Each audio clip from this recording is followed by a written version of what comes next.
গাড়ি কি নষ্ট হয়ে গেছে? এরকম একটা মেয়ে যদি আমার ব্যাটার বউ হতো। গার্মেন্টসরা নাকি আন্দোলন করতে এখন শ্রমিকরা পুরো রাস্তা গেল প্রচুর। আসসালামু আলাইকুম ভাই ব্রাদার্সরা, চলে আসছে আপনাদের লেস্টার ভাইয়া। তো অনেকদিন পরে আর কি হঠাৎ করে প্ল্যান হলো যে গ্রামে চলে যাব। তো এই যে ভাই আজকে আমার পিছনে দাঁড়ায় দাঁড়ায় হাসতেছে। আসার একটা কারণ আছে, কারণটা হচ্ছে যে আমি এই যে গ্রামে যাব, আমি চিন্তা করছিলাম, প্ল্যান করছিলাম যে যমুনা ফিউচার পার্ক দিয়ে ওই দিক দিয়ে চলে যাব। কিন্তু ভাই নাকি আজকে আসার সময় পুরো রাস্তা ব্লক পাইছে, পুরো রাস্তা ব্লক প্রচুর। কি আরে বলুন। পুরো রাস্তা গেল প্রচুর। আজকে নাকি পুরো রাস্তা ব্লক। এখন ভাই আমার একটা রাস্তা দেখাই দিল, ওটা হচ্ছে যে আশুলিয়ার রোডের ওইদিকে না বিরুলিয়া। হ্যাঁ, বিরুলিয়া ব্রিজ হয়ে সোজা, বিরুলিয়া ব্রিজ দিয়ে না সোজা। সো চিন্তা করছিলাম যে আসলে ওই দিক দিয়ে যাবো, এলিভেটেড ওয়ে দিয়ে। এখন এলিভেটেড নাকি বন্ধ। ভাই আসছে, ভাই আমাকে সাজেশনটা দিল, এখন নাকি পুরো রাস্তা অফ আজকে। গার্মেন্টসরা নাকি আন্দোলন করতে এখন শ্রমিকরা আমারে মাফ করে দেন হুজুর, আমার ভুল হয়ে গেছে। গার্মেন্টস শ্রমিকরা আন্দোলন করতেছে। তো এখন যদি আমি ওইদিকে যাই, যদি ভাই আটকা পড়া যাই শেষ। আজকে সন্ধ্যার সময় প্রোগ্রাম অনুষ্ঠান, তো সন্ধ্যার সময় এর আগে যদি না পৌঁছাতে পারি শেষ। তো এই জন্য ভাইকে অসংখ্য ধন্যবাদ, আমার রাস্তাটা দেখাই দিতে ভাই, নাইলে আজকে পুরো একটা ঝামেলায় পড়ে যেত। স্বাগতম। আপনার কেমন লাগতেছে আজকে আমার ব্লগে আইসা? অনেক ভালো লাগতেছে। Thank you so much. ঠিক আছে ভাই, আপাতত যাই, দেখি কতটুকু যাওয়া যায়, বাকিটা তো দেখবেনই আজকে। ঠিক আছে ভাই, আল্লাহ হাফেজ, জায়গা পরে দেখা হবে।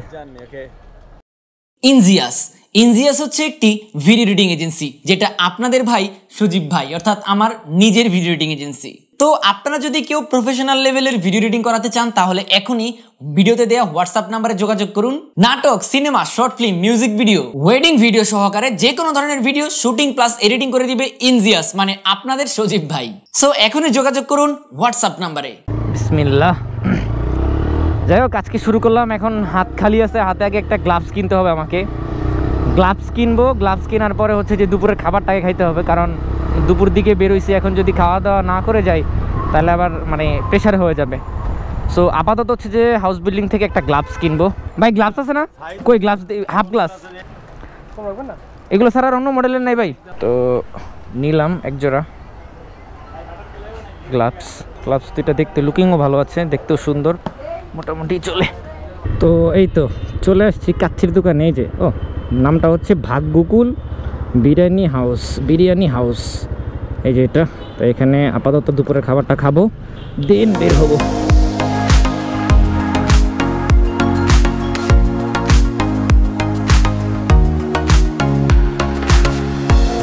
তো ফাইনালি দুপুরের খাওয়া দাওয়া শেষ। এই যে হাতে আমি রাইডিং গিয়ার পরে নিচ্ছি, পায়ে রাইডিং গিয়ার পরে নিচ্ছি। তো এখন সোজা একেবারে দেখি কতটুকু যাওয়া যায় সোজা।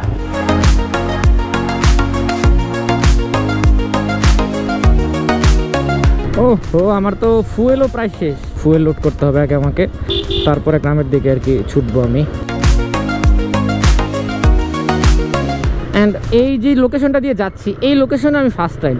সো এই জন্য আর কি মোবাইলের ম্যাপটা এখানে লাগাই নিলাম। দেন ম্যাপ লাগাই আস্তে ধীরে হচ্ছে যে লোকেশন, ওই যে বিরুলিয়া গাবতলি ওই দিক দিয়ে বাবুবাজারে ঢুকবো আর কি। এখন ঢাকার রোডে ওদিক দিয়ে যেটা আছে ওইটা নাকি টোটালি অফ রাস্তা। সো ওই দিক দিয়ে যদি আমি আটকায় যাই তাহলে আজকে সন্ধ্যার মধ্যে আমি কিন্তু বাসায় যেতে পারবো না। সো এই জন্য আপাতত এদিক দিয়ে ধরছি আর কি। তো ওই সামনে যে মেবি ডানে যাইতে হবে আমাকে। তো এইটা হচ্ছে মূলত বিরুলিয়া যে রোডটা, মিরপুর রোড বলা হয় এটাকে।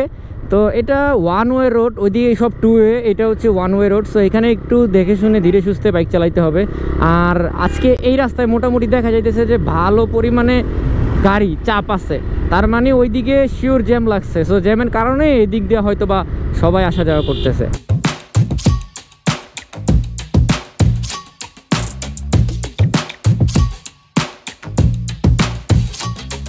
তো আপাতত আসি আমিন বাজার জ্যামে। আমার ওই রোডটা দিয়ে ঢুকা দরকার ছিল, কিন্তু আমি ওই রোডটাতে ঢুকতে পারি না। এই জন্য আমার একটু জ্যাম ঠেলে ওই সামনের দিক দিয়ে ঘুরে রিটার্নে পরে যেতে হবে। যাক, আমার বেশি একটা দূর ঘুরতে হয় নাই, মাঝখানে একটা ছোট কাটা পাইছিলাম, তো ওই দিক দিয়ে আর কি ঢুকে গেছি। অ্যান্ড মোটামুটি অনেকটুকু জ্যাম আমার খাইতে হয় নাই। যাক, আল্লাহ বাঁচাইছে আমাকে, অনেকটুকু জ্যাম আমি ছুটে চলে আসছি আর কি। চলবো আর দিন না। কয় লিটার ধরছে?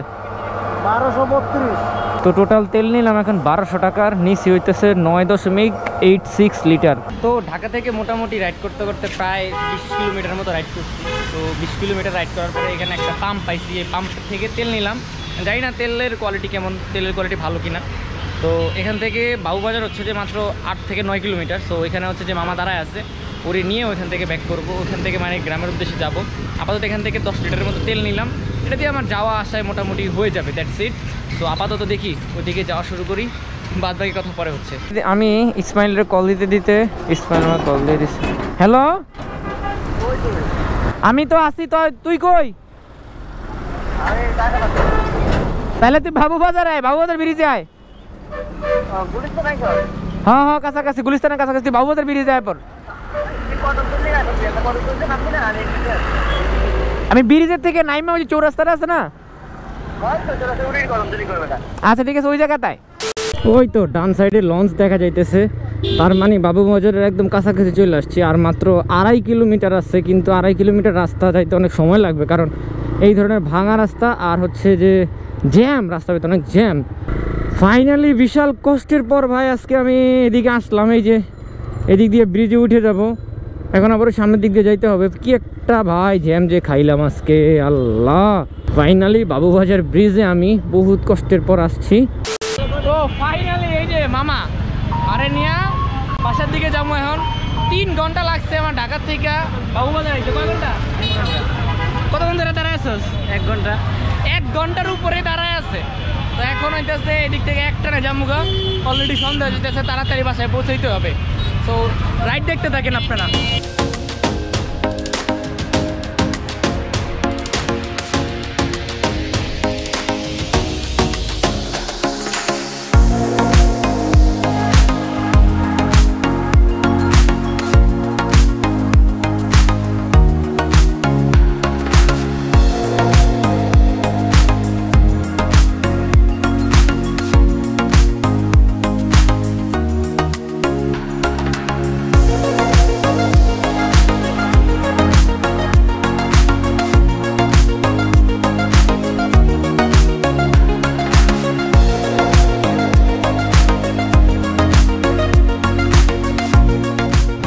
তো দেখেন কই আসি আপাতত, দেখেন ঢাকা মাওয়া এক্সপ্রেসওয়ে এখানে আসি।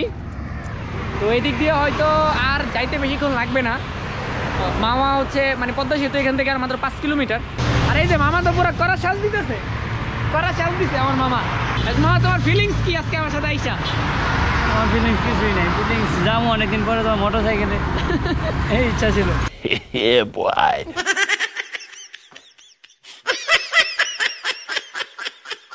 ভাবছিলাম যে আজকে একটু দ্রুত চলে যাব, বাট দ্রুত যাইতে পারি নাই।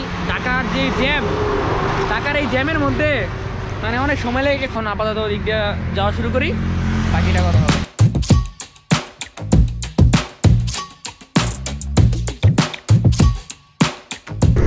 তো ফাইনালি দেখতে দেখতে চলে আসলাম আমরা পদ্মা সেতু। এখন আমরা বামে দিক দিয়ে ঢুকে ওই সামনে দিয়ে টুল দিয়ে পরে ভিতর দিয়ে চলে যেতে হবে আমাদের।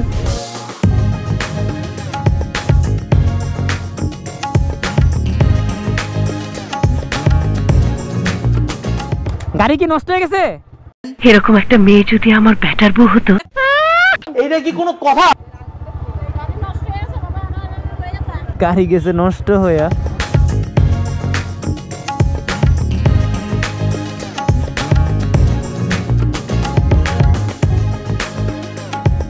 তো দেখতে দেখতে আমরা এখন পদ্মা সেতু পার হয়ে গেছি। ওই সামনে দিয়ে আমরা বামের দিকে ঢুকবো, আর সোজা হচ্ছে যে ভাঙা চলে যায়। অন্ধকার হয়ে গেছে, আর আপনাদেরকে তো সুন্দর করে ভিডিও দেখাতেও পারবো না আর আমি। সো দিনের আলো থাকতো সুন্দর করে ভিডিও আমি আপনাদেরকে পুরো গ্রামের ছবি ভিডিও দেখাইতাম।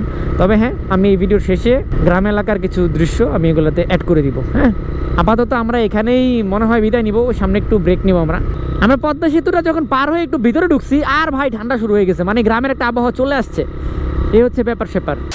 তো ফাইনালি আজকের মতো বিদায় নিব এখানেই। পদ্মা সেতু পার হইলাম, এখন বসে একটা ছোট্টখাটো ব্রেক দিলাম। এই ব্রেকেই একদম বাসায়। তো যেহেতু ভাই সন্ধ্যা হয়ে গেছে, আর আপনাদের কি ভিডিও দেখাবো, সন্ধ্যা হয়ে গেছে আর ভিডিও দেখানোর মতো কিছু নাই। এই জন্য আজকে এখানেই রাখে দেই। কিছু গ্রামীণ ভিডিও আমি অ্যাড করে দিব না, দেখে নিয়ে ভালো থাকেন। আল্লাহ হাফেজ।